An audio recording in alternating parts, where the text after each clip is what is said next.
서론을 간단하게 보고 본론을 가서 전체를 세 개의 대지로 나눠서 말씀을 보도록 하겠습니다. 오늘은 말씀이 어려운 것은 아니고 말씀이 여러분에게 잘 정리되면 됩니다. 정리되고 지금 현재 나의 주소가 어딘가, 영적인 나의 주소가 어딘가를 여러분들이 보시고 거기에 따라서 내가 방향을 어떻게 할 거냐, 여러분들이 방향을 빠르게 여러분들이 돌리고 그 방향에서 돌이키는 과정이 굉장히 중요한 부분이라고 할 수 있겠습니다. 서론의 말씀입니다. 창세기 16장의 말씀이 창세기 15장과 17장 사이에 끼워져 있는 이유는 무엇인가?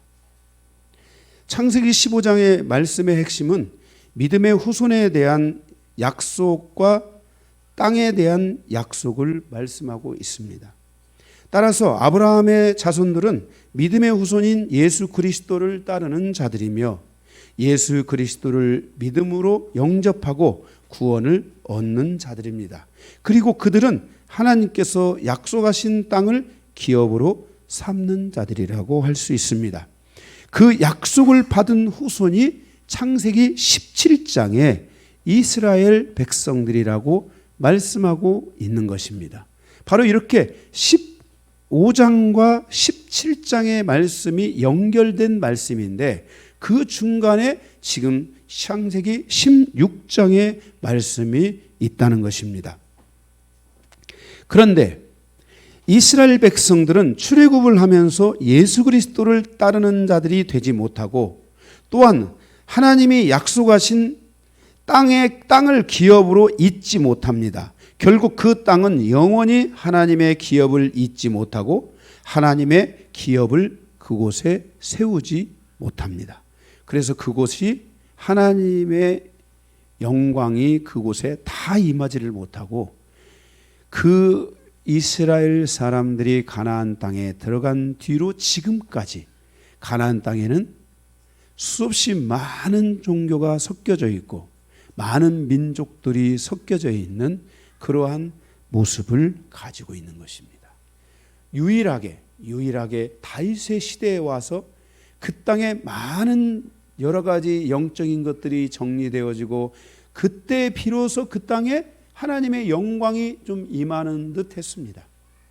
그리고 솔로몬 시대에 가서 다시 이 혼란스러운 상황은 다시 이어지게 돼서 이스라엘은 그 뒤로 어떤 시대도 영적으로 온전한 모습으로 그 땅이 회복된 시대는 사실 없었다고 할 수 있을 것입니다. 무엇 때문입니까? 이스라엘 백성들이 선택한 것은 아브라함의 길을 가지 못했기 때문입니다. 그들은 아브라함의 자손이라고 말하고 아브라함의 길을 갔다고 말하지만 예수님이 2000년 전 그 땅에 오셔서 비로소 그 많은 사람들 가운데 그 가운데 예수 그리스도 안에 치유를 받고 주님이 하신 말씀이 있습니다. 네가 바로 아브라함의 자손이다. 그것은 다른 말로 말하면 무엇이냐면 주변에 있는 사람들은 아브라함의 자손이 아닌 사람들이 있다는 것입니다. 이 말은 그들이 아브라함의 혈통을 이어받지 못했다는 것이 아니라 아브라함에게 말씀하셨던 그 믿음의 길로 그들이 들어가지 못했다라는 것을 말씀하여 주고 있는 것입니다. 그래서 요한계시록에는 새 예루살렘과 새 땅에 대한 말씀이 계시되어지고 있습니다. 그러면 이스라엘 백성들이 선택한 길은 무엇인가? 그 해답을 주고 있는 것이 창세기 16장입니다. 그래서 창세기 15장이 하나님이 약속의 씨, 약속의 땅에 대한 것을 말씀하셨고 17장이 그 약속의 자손이 바로 이스라엘이고 그 땅이 바로 가나안 땅이라고 말씀을 하셨는데 16장의 어떤 사건으로 인해서 이스라엘은 결국 아브라함의 씨를 선택하지 못하고 아브라함의 길을 가지 못하고 하나님이 주시기로 약속한 그 땅을 정확하게 자신들의 기업으로 삼는 데 있어서 실패해 왔다는 것을 말씀하고 있어요. 그래서 우리가 요한계시록에 보면 예수님이 재림하실 때 이스라엘이 마지막 하나님이 선택한 제사장의 국가가 되고 제사장의 백성이 되고 그 다음에 제사장의 나라로서 마지막 그 땅을 차지하는데 그 땅을 차지함과 동시에 그들이 어디로 가냐면 하늘에 있는 새 하늘, 새 예루살렘과 새 땅으로 이들이 옮겨지는 모습을 거기서 보게 되는 것입니다.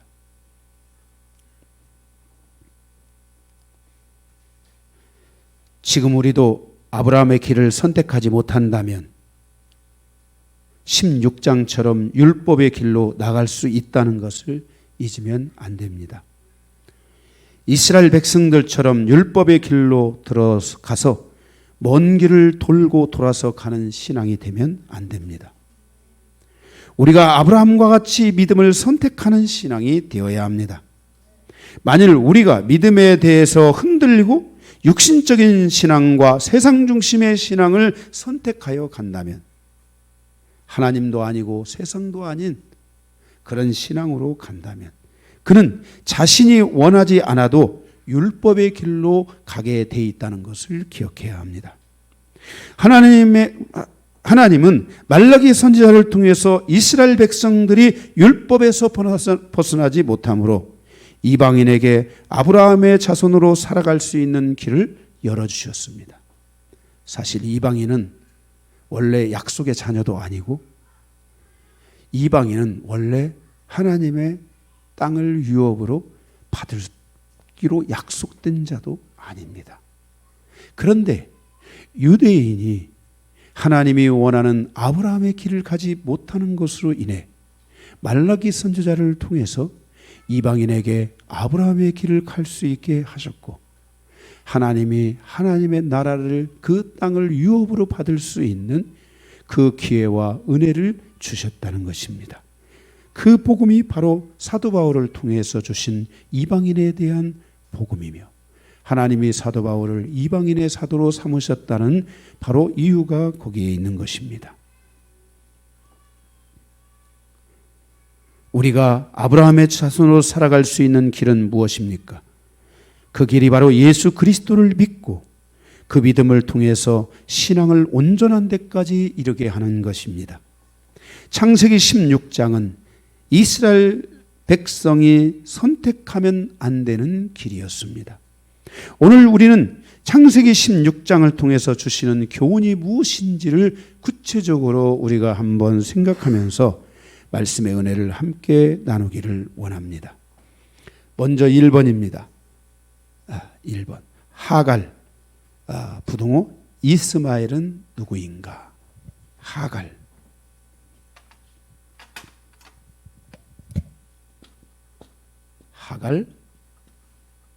이스마엘은 누구인가? 이스마엘은 율법의 상징이며 율법의 모형입니다. 우리가 살아가는 이 세상에는 세 종류의 율법을 따라서 살아가는 사람들이 있습니다. 첫째, 가로 1번 이스마엘의 후손들입니다. 갈라디아서 4장 21절에서 23절에 보면 오늘 말씀에서도 이스마엘이 여기 나오는데 이 이스마엘들은 이 형제들끼리 서로 대항하며 싸우며 이들이 살아갈 게 되었을 말하는데, 자, 우리 갈라디아서 이 말씀에 여러분들이 책갈피를 좀 이렇게 해주시고 갈라디아서 4장의 말씀을 보겠습니다.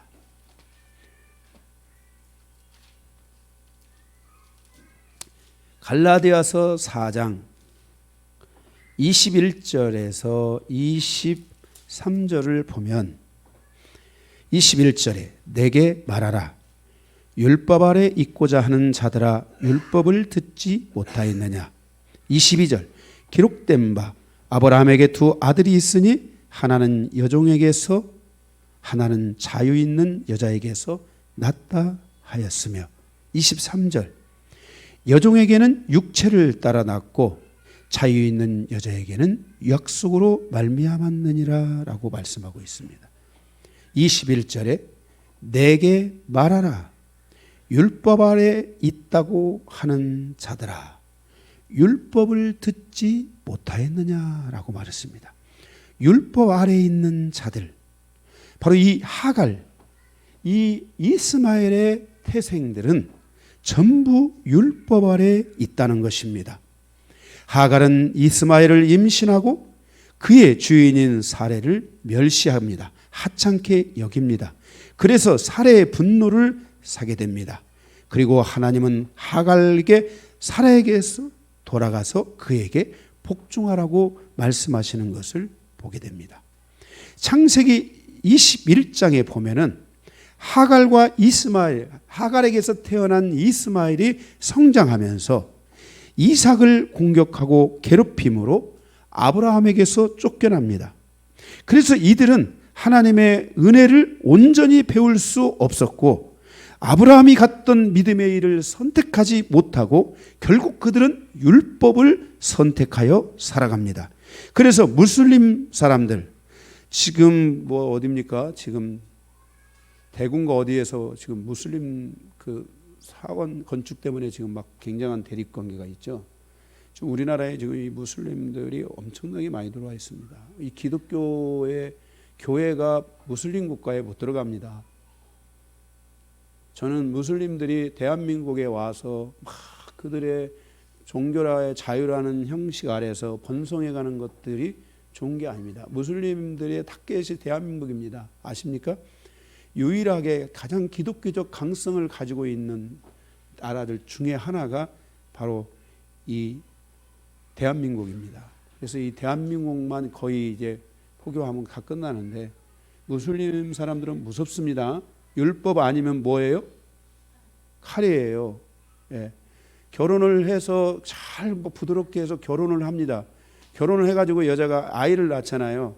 그래서 그 본색을 드러내서 이제 자기가 무슬림이니까 너는 무슬림을 믿어야 된다 해가지고 무슬림을 안 믿고 이혼을 하려고 그러잖아요. 그러면 애를 잡고 땅에서 이렇게 네가 거부하면 애를 땅에 떨어 죽이겠다. 이런 식으로 협박합니다.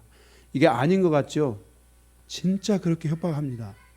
무슬림 사람들은 자기의 자녀도 죽여요, 안 죽여요? 이런 흑역사들이 지금 그 무슬림 안에서도 원하지 않는 남자와 여자가 만나가지고 왕족들 가운데 자기 그 공주인 딸을 죽이고 하는 이런 일들이 실제 있어요, 없어요? 있어요.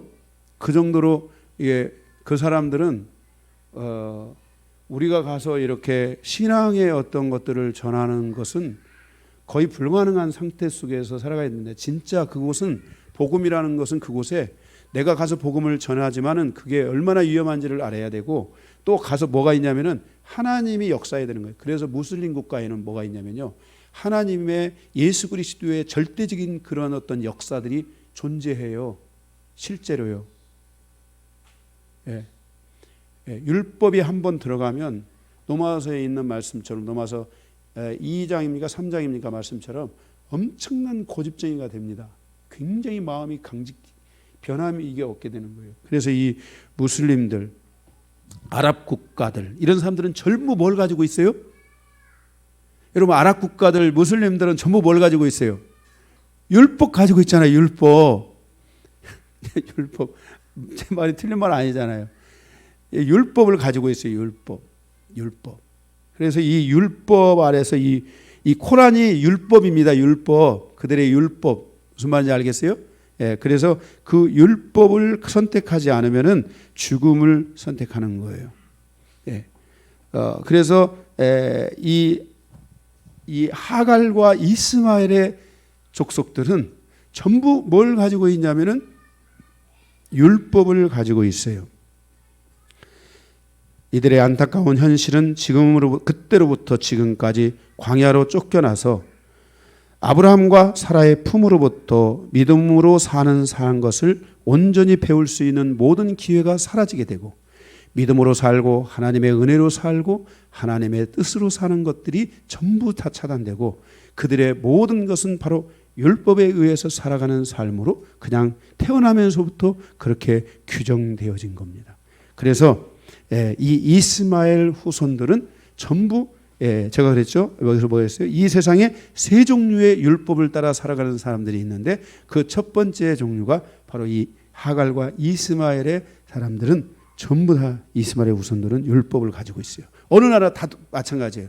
약간의 차이는 있는지 모르지만은 다 그렇게 살고 있는 거예요. 두 번째.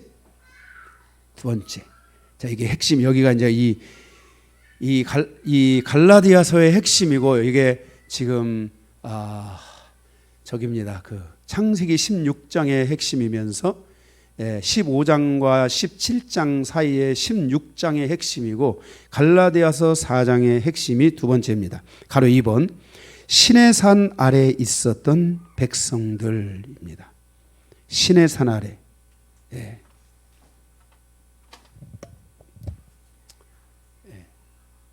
이스마엘 사람들이고, 두 번째는 신의 산 아래 있었던 사람들. 신의 산 아래 있는 사람들.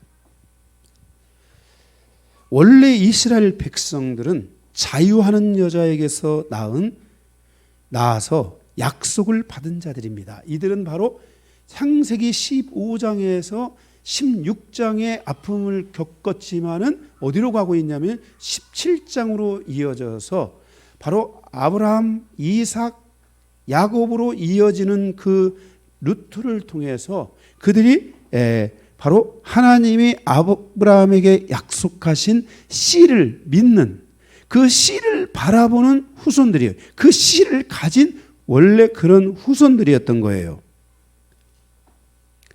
23절에 갈라디아서 4장 23절에 하나는 여종 육체를 따라서 낳고 하나는 자유 있는 여자 사례를 통해서 약속으로 말미암은 자녀들이다 라고 할 수 있어요. 바로 그 약속은 이삭이고, 이삭은 예수 그리스도의 예표이고, 갈라디아서 3장 16절에서 바로 이 씨는 누구를 가리켜요?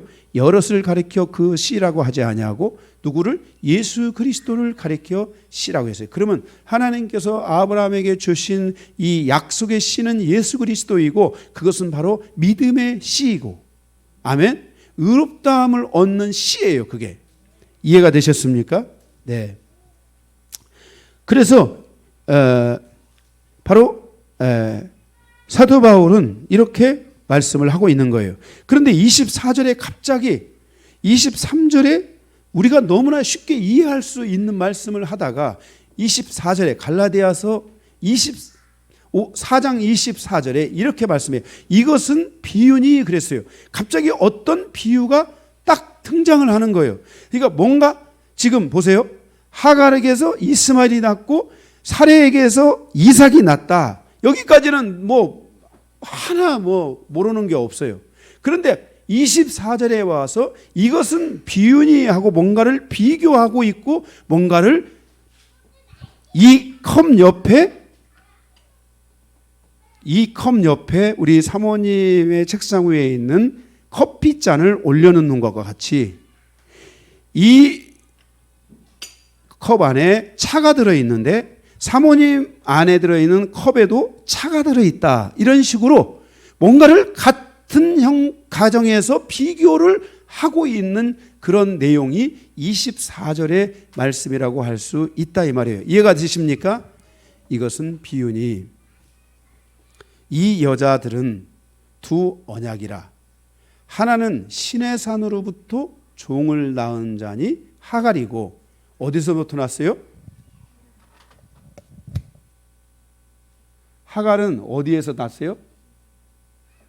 하갈을 통해 이스마엘이 나왔잖아요. 이스마엘은 어디에 있었어요? 신의 산 아래 있었다. 이 신의 산이 어딘지는 우리가 알 수 없지만 분명한 것은 이들의 삶이 어디로 갔냐면은 신의 산 아래로 갔다라는 것을 말씀해 주고 있어요. 그래 안 그래요? 그렇죠? 신의 산 아래로 갔다라는 거예요. 하나는 신의 산으로부터 종을 낳은 자니 곧 하갈이라. 여기서 신의 산은 율법의 상징인데 율법은 종인데 율법으로부터 종을 낳은 자 곧 하갈이다 라는 뜻입니다.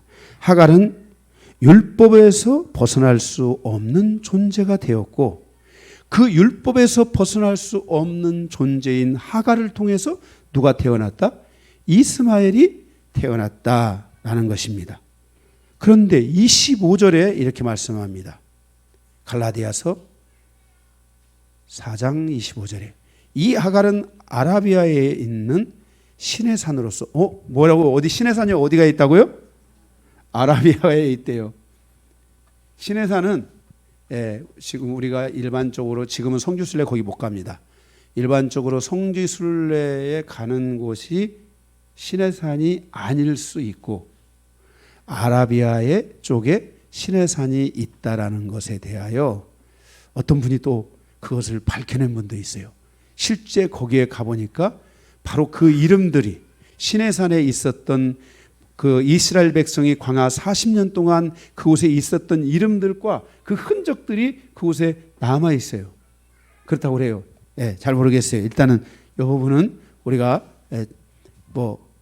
성경 학자들이 이거다라고 딱 쳐놓은 게 결론적인 내용을 안 내놔서 100%는 말할 수 없지만 그런 이야기도 함께 있다라는 것은 분명합니다. 25절에 계속 봅니다.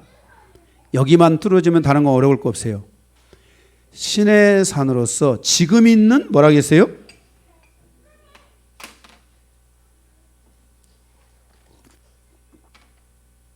지금 있는 뭐라고요? 예루살렘과 같은 곳이니 그랬어요. 이 신의 산과 동급으로 치어지는 곳이 바로 예루살렘이 바로 신의 산과 동급이다. 그래서 여러분들이 지도상에서 보잖아요. 지도상에서 보면은 바로 그 신의 산 바로 아래 뭐가 있냐면은 그 이도 경도 뭐 그런 거 있잖아요. 그 바로 그 아래 뭐가 있냐면은 예루살렘이 있어요. 그런데 그것이 중요한 것은 아니지만 여기서 말씀하려고 하는 핵심은 뭐냐면 이 예루살렘이 선택하면 안 되는 이 율법의 길을 선택하고 있다는 것입니다. 뭘 선택해요? 율법의 길. 그러니까 예루살렘이 아브라함의 길을 선택하지 않고 율법의 길을 선택하고 있다는 거예요. 자, 보세요. 만약에 예루살렘이 율법의 길을 선택하지 않고 아브라함의 길을 선택했다면 아브라함의 씨는 누구예요? 아브라함의 씨가 누구예요? 예수 그리스도가 아브라함의 씨잖아요. 갈라디아서 3장 16절 모르는 분들은 빨리 찾아서 읽어봐요 한번. 예수 그리스도가 아브라함의 씨예요. 그러면 예루살렘은, 유대인은, 이스라엘 사람들은 지금 예수 그리스도를 믿어야 돼요, 안 믿어야 돼요? 믿어야만이 뭘 얻을 수 있어요? 예수 그리스도를 믿어야 뭘 얻을 수 있어요? 의롭다함을 얻을 수 있어요. 의롭다함을. 무슨 말인지 알겠어요? 율법으로는 의롭다함을 얻을 사람이 있어요, 없어요? 한 사람도 없다고 성경에 말씀하고 있어요.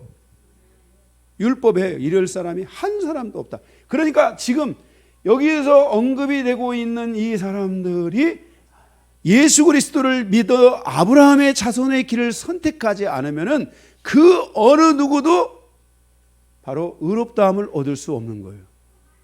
그래서 2000년 전 예수님이 예루살렘 땅에 왔을 때 수없이 많은 사람이 예수를 따랐고 믿었고 베드로가 이 예수 그리스도의 복음을 전하는데 그 숫자가 갑자기 막 2,000명, 3,000명, 5,000명 이렇게 한순간에 막 사람들이 어마어마하게 예수 그리스도를 믿고 따르는 이런 놀라운 역사들이 있었고 그들이 전 세계적으로 나중에 흩어져 가지고 그들이 복음의 뭐예요? 각 이방인들에게 복음의 머리 씨앗들이 되고 그래서 우리가 사도 바울의 교회 가 보면은 에베소 교회에 누가 있어요? 유대인이 있고 고린도 교회 가면 누가 있어요? 유대인이 있고, 갈라디아 교회 보니까 유대인이 있고, 그죠? 이렇게 각 지역의 유대인들이 복음을 전하는 유대인들이 있었고, 어떤 사람들은 복음을 가졌지만은 갈라디아 교회는 지금 문제점이 뭐예요? 여전히 율법에서 벗어나지 못한 사람들이 있었는데, 사도 바울을 통해서 지금 말씀하고 있는 것이 뭐냐면은 이 예루살렘은 무슨 길을 결국 선택했다? 율법의 길을 선택해서 예수 그리스도를 통한 의롭다함을 얻을 수 없는 그러한 지경에 이르게 됐다라는 것을 오늘 갈라디아서를 통해 우리에게 말씀하여 주고 있는 것입니다. 그래서 율법으로 살아가는 두 번째 종류 중에 하나가 바로 시내산 아래에 있는 바로 예루살렘에 속한 사람들, 이스라엘 백성들이 여전히 지금 율법에 머물러 있다는 거예요. 근데 실제 보세요. 지금 유대인들 가운데 예수 그리스도를 믿고 구원받은 사람도 많이 있겠지만, 실제 유대 사회를 가보면 유대인들은 예수 그리스도 믿어요, 안 믿어요? 안 믿어요. 신약 성경도 믿어요, 안 믿어요? 안 믿어요. 그들은 오직 뭐만 붙잡고 있어요? 그 과거의 시내산에서 받았던 뭐만 받고 있어요? 율법만 그들은 붙잡고 있는 거예요. 그래서 이 이스라엘 백성들이 그들이 어디로 갑니까? 시내산으로 가잖아요. 제가 그런 말씀을 전했죠. 이스라엘 백성이, 제가 출애굽기 강의를 할 때 이스라엘 백성들이 시내산으로 갔는데 거기서 모세가 하나님 앞에 가서 딜을 한다. 하나님은 이스라엘 백성들에게 아브라함의 자손이 갈 수 있는 길을 줄 수가 없다. 왜? 이들이 죄악이 너무나 관영하고, 이들이 애굽에서 너무나 많은 우상 숭배와 이런 그 하나님이 원하지 않는 영적 질서가 너무 그들에게 강해서 그들에게 아브라함이 갔던 믿음의 길을 주려고 해도 그들은 믿음의 이 길을 가지 못한다. 그래서 그들에게 뭐가 있게 되냐면은 그들에게 그 자신들을 돌아보고 자신들을 회개하고 자신들 안에 있는 죄를 볼 수 있도록 법을 줘야 된다. 그런데 모세는 그럴 수가 없다는 거예요. 모세가 그럴 수 없다는 거예요. 그래서 40일 동안을 하나님과 딜을 하다가 결국은 이 모세가 거기서 그 율법을 받아갖고 나오죠. 율법을 받아갖고 나오는데 하나님이 말씀한 것이 사실이었어요, 아니었어요? 사실이었죠. 내려오는데 그 백성들이 우상을 만들어 놓고 거기서 그들에게 절을 하고 이런 것을 보고 모세가 막 분노가 올라가가지고 막 하나님이 주신 막 이 율법을 막 팔을 깨뜨리면서 이 음란하고 이 망할 백성들이여 하면서 막 분노하는 장면들이 나오잖아요. 그래서 다시 가서 하나님께서, 그래서 그 분노하는 백성들로 인해서 하나님이 그들을 다 죽입니다. 불뱀을 보내가지고 막 다 물려서 막 다 죽입니다.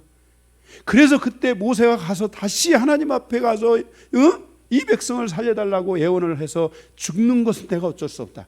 그러나 내가 아론을 보내노니 아론에게 가서 복음을 전해라. 하나님이 살아계시다는 것을 전해라 해서 그 살아계심을 믿는 자들은 살아나고 그것을 믿지 못한 자들은 다 죽어가지고 그때 어마어마한 이스라엘 광야에서 사람들이 죽어가는 몇만 명인가가 죽어가죠. 막 그 죽어가는 말이 몇만 명이지. 여러분 광야에서 한 몇만 명 죽어보세요. 시체 더미입니다. 시체 더미. 1000명만 죽어도 시체 더미예요.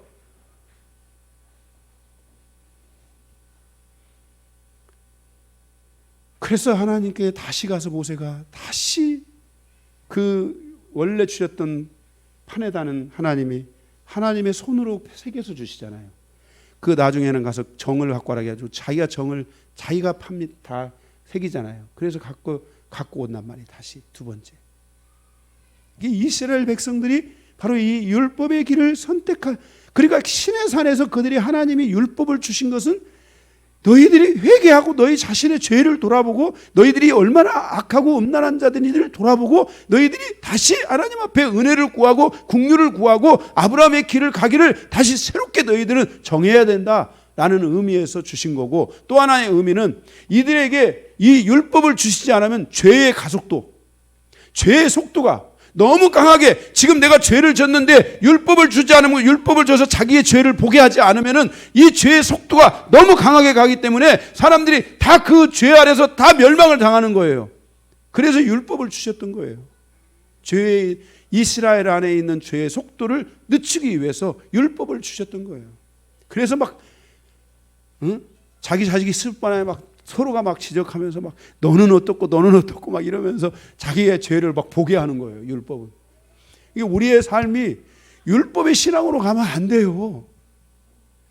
그것은 뭐냐면 스스로가 주님 앞에 회개하고 스스로를 자꾸 돌아보고 누가 무슨 말을 하면 내가 그렇구나 하고 또 회개하고 내가 그렇구나 하고 이렇게 할 때 은혜의 길이 열리는 것이지. 율법 아래에 있으니까 서로 그걸 회개하지 않고 돌아보지 않으면 싸움밖에 안 되는 거예요. 그래서 하나님께서 이 이스라엘이 바로 시내산에서 이들이 결국은 이 율법을 선택할 수밖에 없는데 그들은 현재까지 그 율법의 끈을 버리지 못하고 아브라함의 길을 가지 못하고 지금도 그들은 뭘 잡고 있다? 율법을 잡고 있다라는 것을 사도 바울을 통해 말씀하여 주고 있는 것입니다. 그래서 예루살렘에 여러분 성지순례를 가보면 저는 우리 교회가 전체가 다 한번 갔으면 좋겠더라고요. 제가 이렇게 갈 때 어느 교회에서들은 이게 단체로 오더라고요. 몇십 명씩. 이렇게 와서 가면 함께 거기 가서 찬양할 곳도 있고 함께 기도할 곳도 있고 저는 몇 군데 가서 제가 팔복교회나 이런 데 갔을 때 주님의 음성이 들려오는 것 같더라고요. 심령이 가난한 자는 복이 있나니 하고 그래서 제가 그곳에 엎드려서 누가 복음 말건 엎드려서 한참을 제가 눈물을 흘리며 기도했어요. 그런데 돌아보니까 다 가고 없더라고요. 그래서 얘 내가 큰일 났다 어디냐 하고 한참을 찾으니까 저쪽 어디서 있더라고요. 얼마나 반가운지.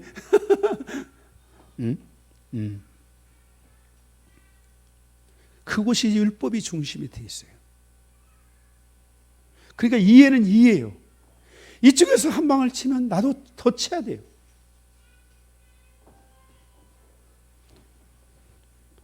(26절) 위에 있는 예루살렘은 자유자니. 그런데 뭐가 있다고 그랬어요? 땅에 있는 게 아니라 뭐가 있다는 거예요? 위에 있다. 진짜 예루살렘은 위에 있다 말한 거예요. 그러니까 전부 다 누구든지 다 어디를 잡아야 돼요? 현재 땅에 있는 예루살렘이 아니라 위에 있는 예루살렘을 잡아야 된다는 것을 말씀하고 있어요. 위에 있는 예루살렘은 자유자니 곧 우리 어머니라. 아브라함의 약속을 받은 자녀들은 예수 그리스도를 믿음으로 유업을 받아 위에 있는 예루살렘에 있다는 것입니다. 이것은 아브라함이 믿음으로 바라보았던 본향을 의미합니다. 우리 어머니라. 사라의 몸에서 태어난 이삭처럼 아브라함의 씨에서 태어난 모든 믿음의 사람들은 위에 있는 새 예루살렘에 거하게 되고 그 새 예루살렘은 바로 우리의 어머니인 것입니다. 지금 죽은 자들이 그 안에 거하며 오직 믿음으로 살다가 앞으로 죽은 자들이 새 예루살렘에 거하게 된다고 말씀하고 있습니다. 지금의 예루살렘에 살고 있는 이스라엘 백성들은 율법 아래 살고 있다고 말씀하고 있는 것입니다. 율법으로 하나님의 의에 이를 자가 하나도 없다고 성경은 말씀합니다. 제가 지난 로마서 10장을 강의하면서 이스라엘 사람들에게 가장 우선되고 중요한 것이 영혼의 구원이라고 말씀을 드렸던 기억이 있으십니까? 이스라엘에게 지금 무엇보다도 중요한 것은 율법에서 놓고 예수 그리스도를 믿고 구원을 얻어야 되니 로마서 10장 9절 10절에 너희가 믿음으로 말미암아 제가 암송을 못 해가지고 다 했는데 이제는 이게 안 돌아가네요. 내가 만일 내 입으로 예수를 주로 시인하며 또 하나님께서 그를 죽은 자 가운데서 살리신 것을 내 마음에 믿으면 구원을 얻으리라. 누구에게? 유대인에게 말씀하는 겁니다. 사람이 마음으로 믿어 의에 이르고 입으로 시인하여 구원에 이르느니라. 성경에 이르되 누구든지 그를 믿는 자는 부끄러움을 당하지 아니하리라 하니 그랬습니다.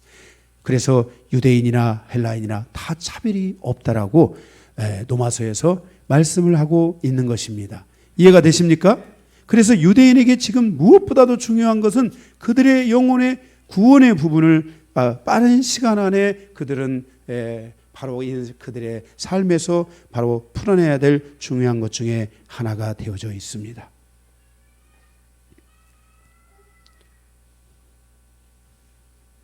지금 현재 예루살렘에 살고 있는 모든 영혼에게 그 땅은 진정한 자유를 주지 못하고 있습니다. 이 말씀에 대해서 두 개의 인용구를 사용합니다.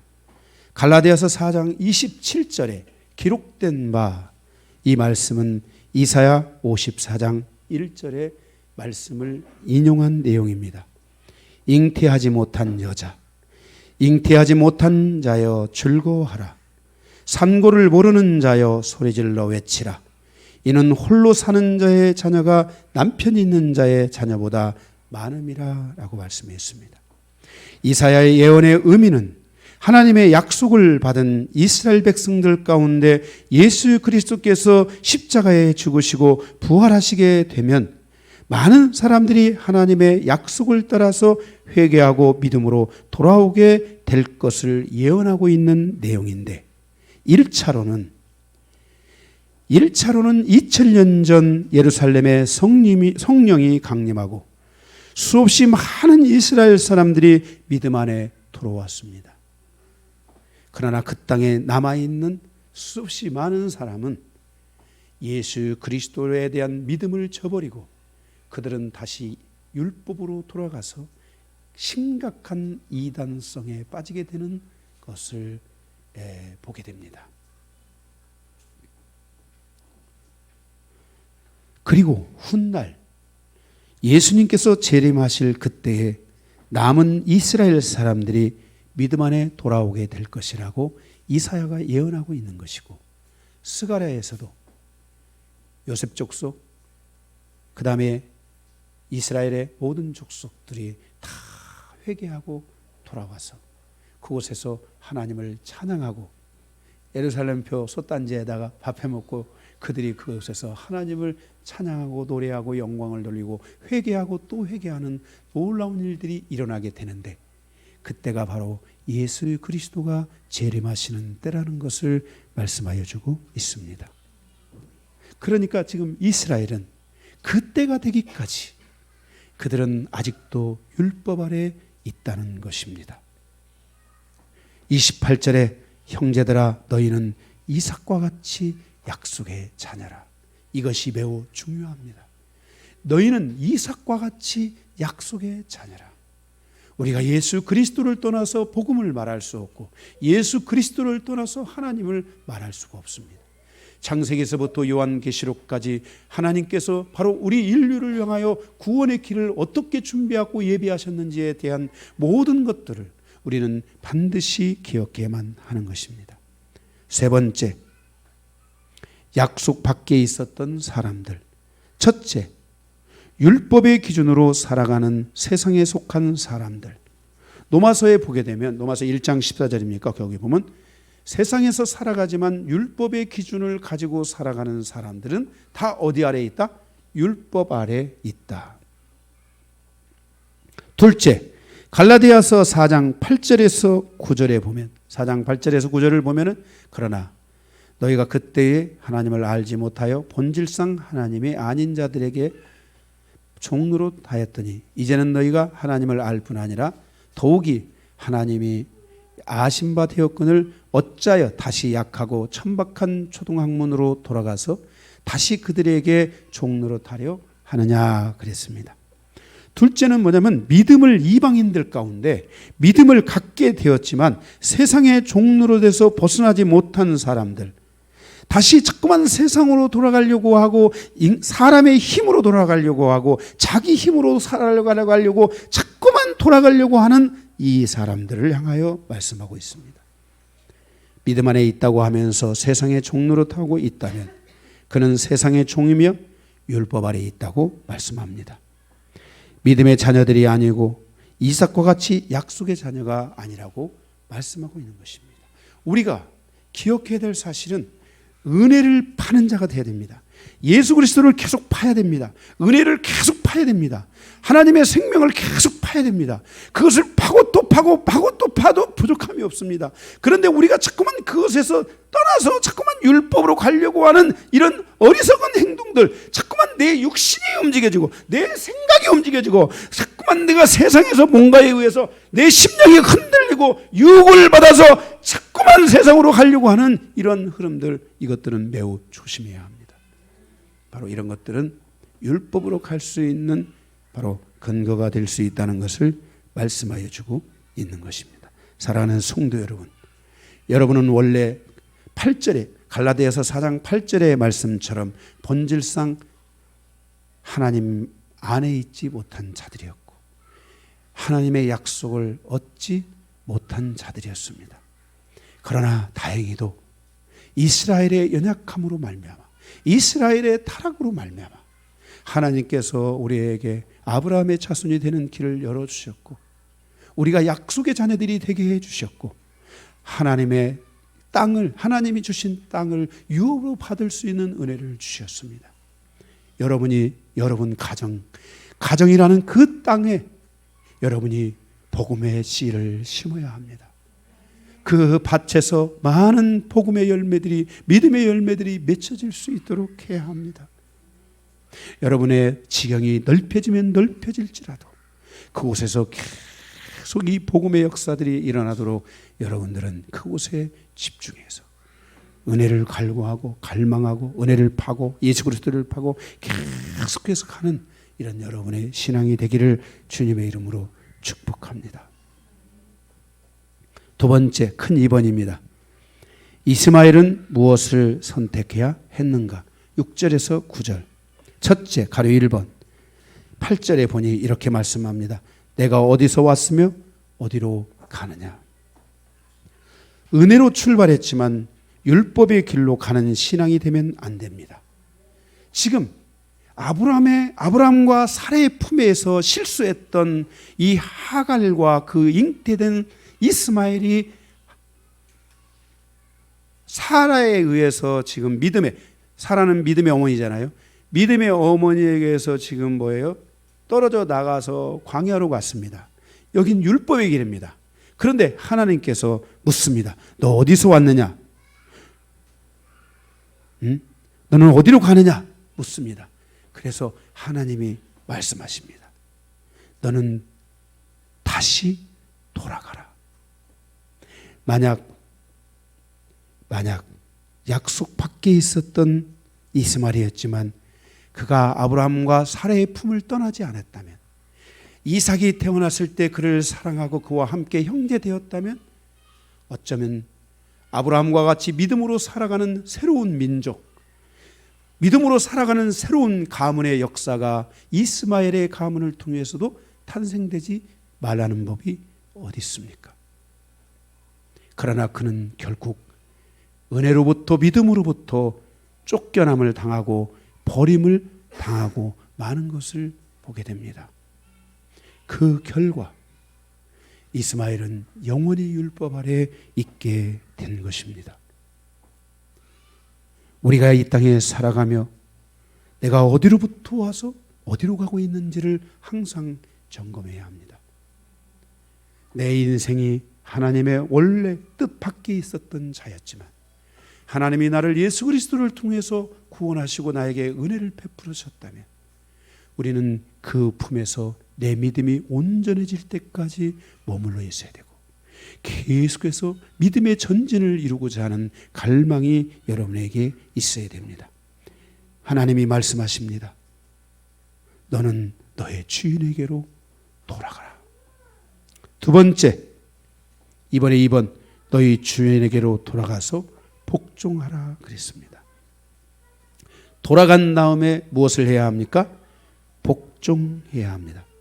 갈라디아서 4장 30절에 보니까 이렇게 씁니다. 갈라디아서 4장 30절 너무 중요하기 때문에 다 함께 읽어보겠습니다. 시작. 그러나 성경이 무엇을 말하느냐?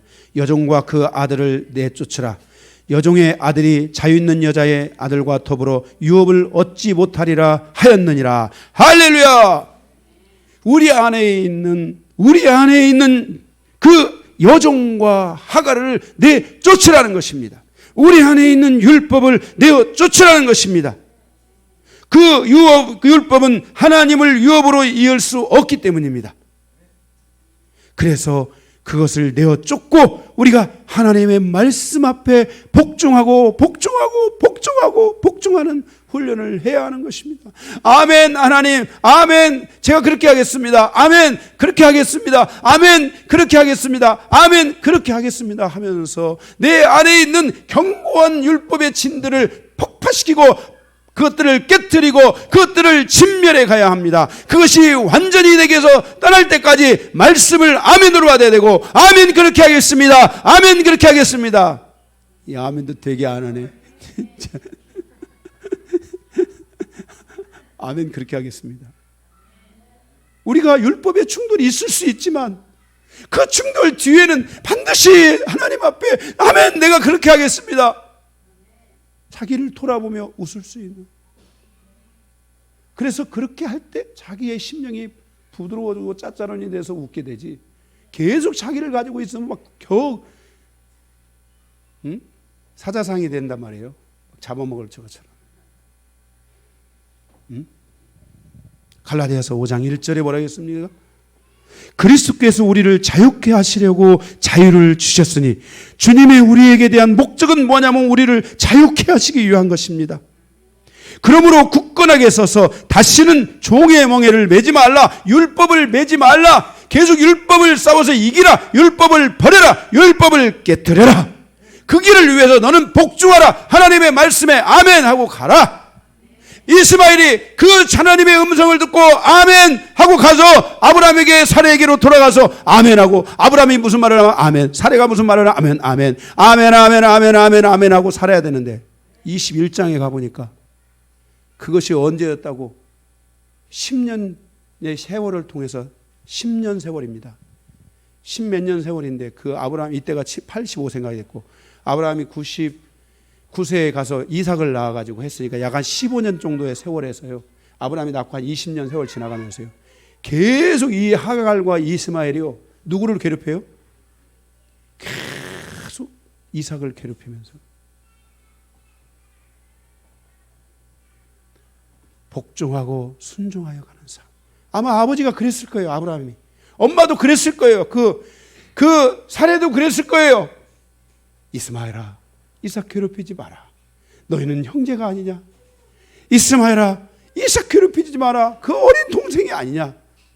계속 그렇게 얘기했음에도 불구하고 너무너무나 괴롭혔는데 나중에는 견디다 못해서 사례가 아브라함에게 가서 따지게 되고 아브라함이 허락하여서 결국은 이스마엘이 강야로 다시 내치는 이런 일들이 있게 됐다는 거예요.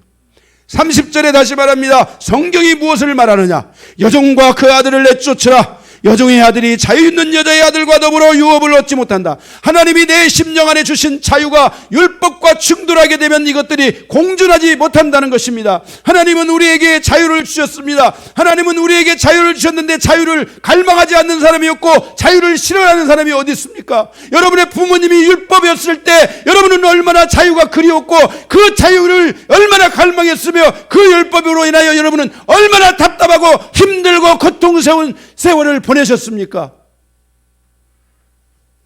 우린 나부터 하나님의 말씀에 순종하고 복종해서 내 심령이 자유로워질 때까지, 그 자유로운 심령, 믿음의 심령으로 나의 자녀들을 이끌어 줄 때까지 우리는 싸워야 된다는 것입니다.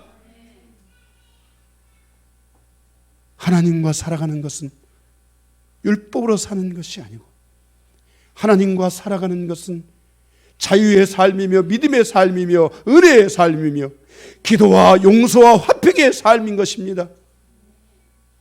이것이 이루어질 때까지, 이것이 온전히 이루어질 때까지 우리는 아브라함에게서 배우고 사례에게서 배우며 배우고 또 배워 온전함에 이르를 때까지 머물러 있는 자가 아브라함의 자손이고, 그것을 견디지 못하면 우리는 위험에 처할 수 있다는 것을 반드시 기억해야 하는 것입니다. 우리가 율법에서 벗어나는 길은 오직 하나님의 말씀에 복종하고 자기 중심 곧 세상 중심의 삶에서 하나님 중심의 삶으로 옮겨가는 것입니다. 이게 바로 영성의 기초, 팔복의 심령 아닙니까? 심령이 가난해지고 또 가난해지고 가난해지는 심령.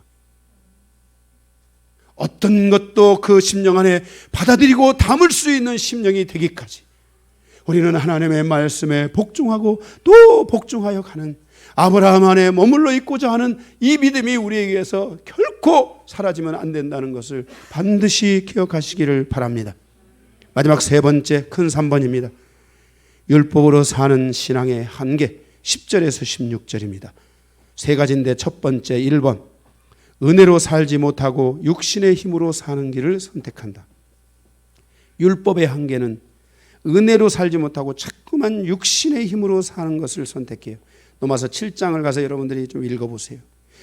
율법에서 벗어나지 못하면 육신의 힘이 세지게 되고 자꾸만 육신의 힘이 나오게 되는 것입니다. 그러면 자꾸만 그렇게 되다 보면 나중에는 율법의 영이 역사해서 영적으로 율법으로 돌아가 버리는 거예요. 네.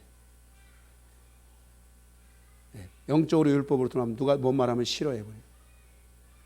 벌써 귀를 딱 닫아버리고 싫어해버리고 이게 율법의 영이 강해지는 거예요.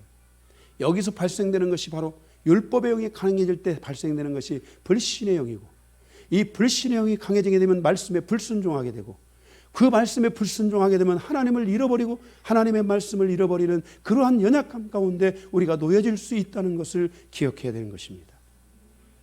두 번째, 율법의 한계는 싸움에서 벗어나지 못합니다. 12절. 우리는 싸울 수 있습니다. 우리가 싸우는 것은 싸움에서 벗어날 그날을 바라보기 때문이어야 된다고 믿습니다. 아마 여러분 그렇게 싸워보셨죠? 우리 오늘 이렇게 싸웠는데 우리 다음에는 이렇게 해서 잘 살아보자. 이렇게 해서 잘 살아보자. 이렇게 해서 앞으로 잘하자. 결론이 그거 아니었어요? 사랑과 은혜와 회복과 용서의 길을 열지 못하면 계속해서 싸우는데 율법은 사랑과 은혜와 회복과 용서의 길을 닫고 자기 주장만을 하고 인간적인 주장만을 내세우고 세상의 질서나 세상의 어떤 비진리들을 가져다가 계속 다른 사람에게 뭔가를 이야기하려고 하는데 그거 받아먹을 사람이 이 세상에 누가 있습니까? 나도 안 먹는데 나도 안 먹는 거 다른 사람 줘보세요. 절대로 안 먹습니다. 자, 얘기해 주세요. 나도 못 먹습니다. 나도 못 먹는 거. 먹을 걸 줘야지. 그죠?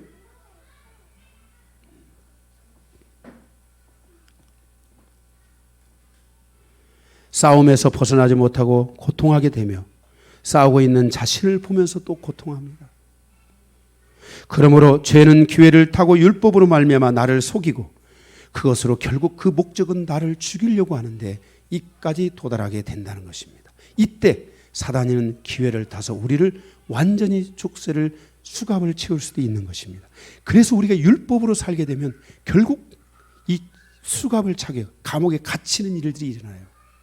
여러분들이 이것들을 깨트리셔야 돼요. 할렐루야. 할렐루야. 누가 무슨 말을 해도 기뻐해야 되고. 아멘. 네. 세 번째, 마지막 세 번째. 땅에 있는 기업을 더 소중하게 생각합니다. 하늘을 열지 못한다는 것. 여러분, 하나님이 우리에게서 이 땅을 주셔서 우리가 가져가야 될 것은 땅에서 풀면 어디서 풀어져야 돼요? 하늘에서 풀어야 되지. 땅에서 만족하는 삶으로 가면 안 됩니다. 땅에서 풀어서 하늘을 푸는 삶으로 가야 돼요. 우리는 신앙은 근본적으로 신앙은 내 인생사의 모든 전반에 하늘을 열고 하늘이 열리기를 기도해야 돼요. 뭐라고요? 하늘이 열려야 돼요. 하늘이 열려야 돼요. 여러분 인생에 기도하십시오. 하나님 우리 가문에 우리 가정에 하나님 나와 내 자녀와 내 다음 세대 그리고 그 주님이 더디어 오시는 날까지 우리의 가문에 하늘을 열어주십시오. 하늘 문을 열어주십시오. 이렇게 기도해야 돼요. 찬송가에 되잖아요. 하늘 문이 열리고 은혜에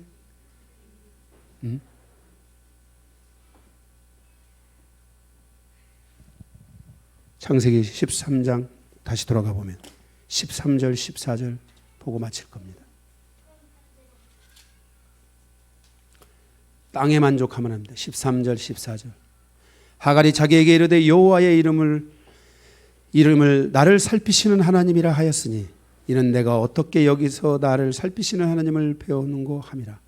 그러므로 그 샘을 부엘로헤로이라 불렀으며 그것은 가데스와 베레스 사이에 있더라.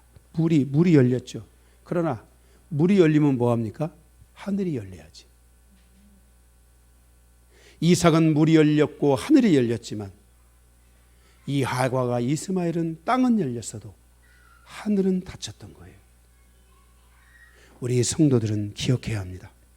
땅에 집중하는 게 아니라 땅의 것에 대한 은혜가 있대. 이 땅을 기업으로 여러분이 풀어내되 이 기업을 통해 하늘을 열고 하늘이 열리는 삶을 살아야 되고, 또 그랬잖아요. 성경은 땅에서 풀면 하늘에서 풀린다고 말씀도 있지만은 이렇게 했죠.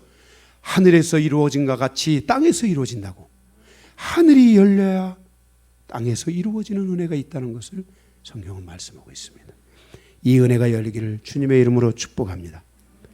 말씀 마치겠습니다.